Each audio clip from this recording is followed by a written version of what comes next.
where is Washington State on education? So I'll give you a couple facts. We're 48th in class size, and we're 42nd in per pupil funding. Okay? That's where we're at.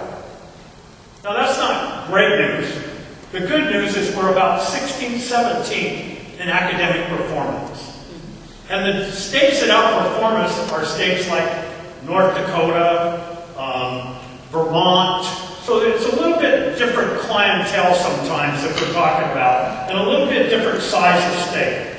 So where are we at from when I was in the legislature? My last year was 1994, when we passed that we were going to have an assessment system to try to judge where our schools are at. It wasn't about individual student assessment. It was about passing an assessment system that tell us where the system was at. Well, in 1998, we put that system in place, and about 26% of our kids were at proficiency at grade level of mathematics. About 28% of our kids were at proficient grade level for mathematics.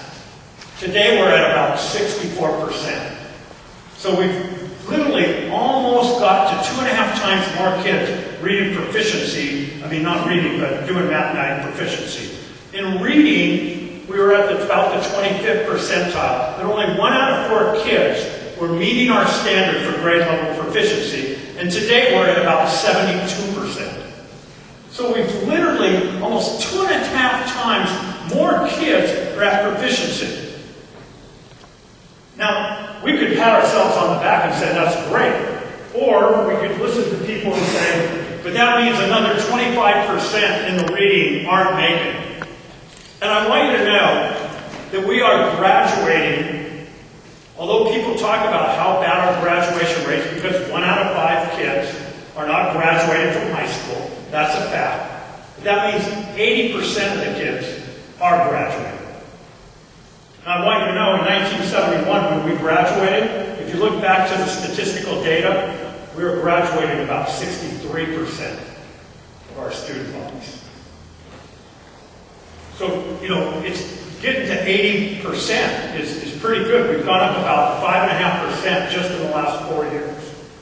But I want everybody to know something. To graduate that next 19%, that's not going to just take basic ed funding. Those are kids that have significant challenges in their lives. It's drugs or alcohol. It's teen pregnancy. It's poverty. It's that they have a health issue. In other parts of the state, it's they have some family trauma and chaos, called that one of their moms or dad were deployed overseas. I mean, there's a lot of things that come into the graduation rate of a student, and so those take extra resources. So I want people to know that. I want to remind people that when I moved to Eatonville over 30 years ago, I want you to know that people would come up to me and they say, oh, you came here with your big city ideas. And I go, I came from Puyallup. And they would go, yeah, that's what we need, big city ideas. You know, and that was when we had one high school.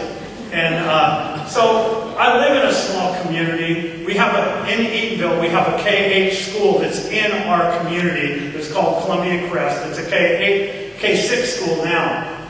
But I want you to know that I was part of a drive to improve the schools at Eatonville.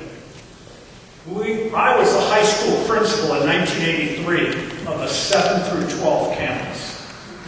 And I want you to know, everybody said there's no way, downturn of the economy, you know, everything was going to be a bad time to do it.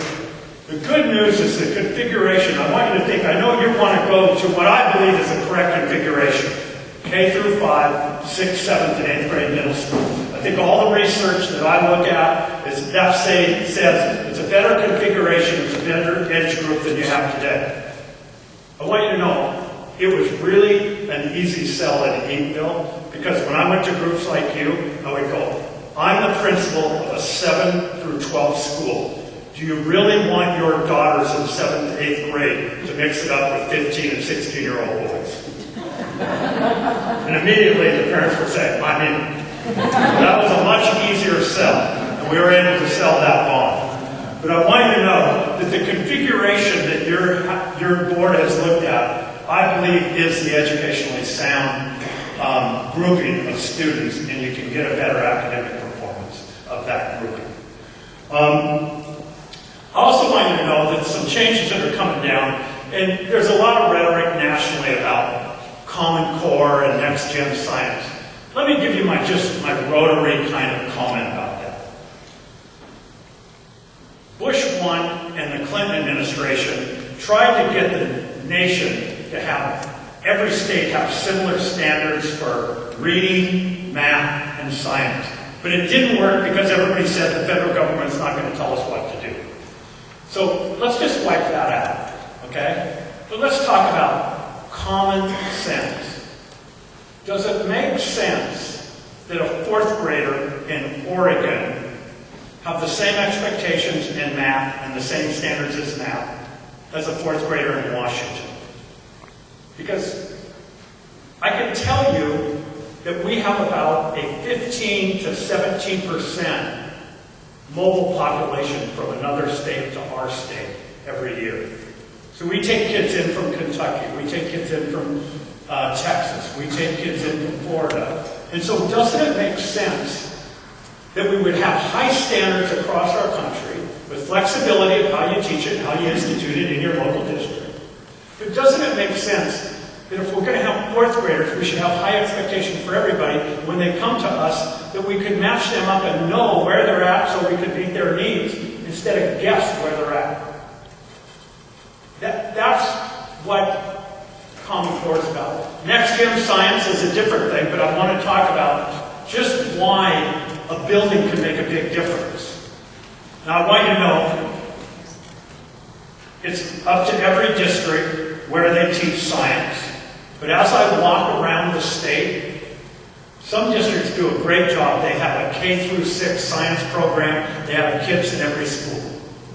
But for most of the districts, I look in the second grade, I don't see much science going on. I look in the third grade, not much science going on. But in the 5th grade, there's always a corner of science going on. Anybody know why that's true?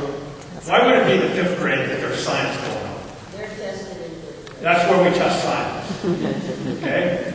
And if we're going to move to the 21st century, we should build the foundation of science in kindergarten, 1st, 2nd, 3rd grade, and it's going to take some training. Next Gen Science has 6 standards in every grade level to actually teach science. So there's going to be some cost to shifting to that, to train elementary teachers, but it shouldn't be on just the 5th grade teachers' shoulders, that in today's 21st century, it's not just reading, writing, and math. It's reading, writing, and math, and science. And yes, I believe in the arts also for creative learning, because we're the most creative culture or society in the world. The next big thing that's going to happen in the world will happen in the United States.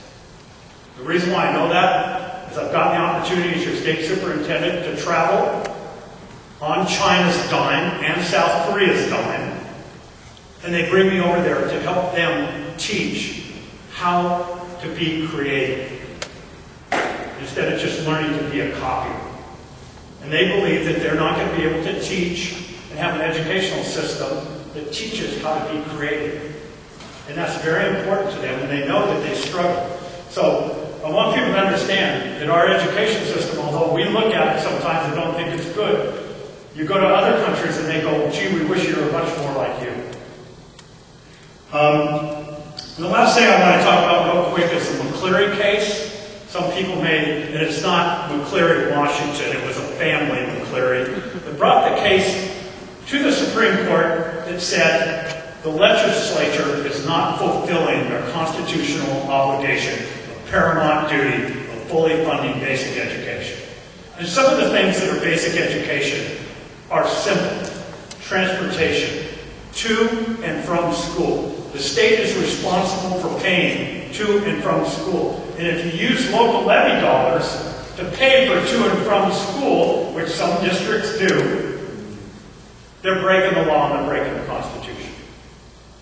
That's what the Supreme Court said, is that the state is responsible and you should not be using local levy dollars to pay for that.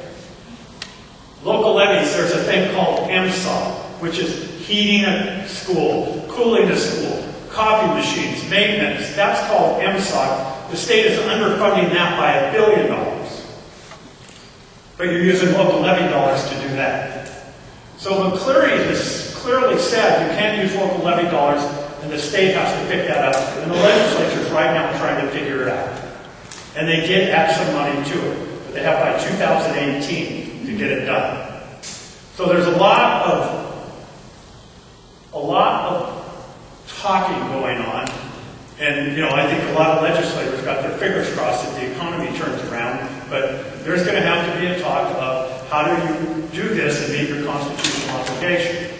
Now I want you to know that my job is not to make adults happy. That's not my job. My job is to be an advocate for students. 2 years ago, my governor suggested on how to balance the budget was to cut 4 days of school. That means kids go to school 4 less days. That means teachers get 4 days less pay. That means bus drivers get 4 days less pay. That means retirement gets cut 4 days. That meant a lot of things. But what it meant to me is, if we allow that to happen, we are breaking the Constitution of the state of Washington. Because 180 days is a minimum of basic education. And taking away instruction time is not going to help our kids be prepared for the 21st century. The last thing I'm going to say is, I kind of walked around a little bit, looked at your school, and I'm not sure you're technologically ready for the 21st century. Okay? I'm not sure. I'm not an IT person, but I just got a feeling that there's some issues that could be handled.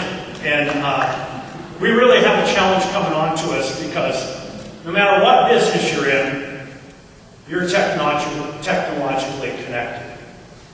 And you're connected. And we have to technologically connect every student so they know how to use the technology in the 21st century. That's part of basic ed going forward.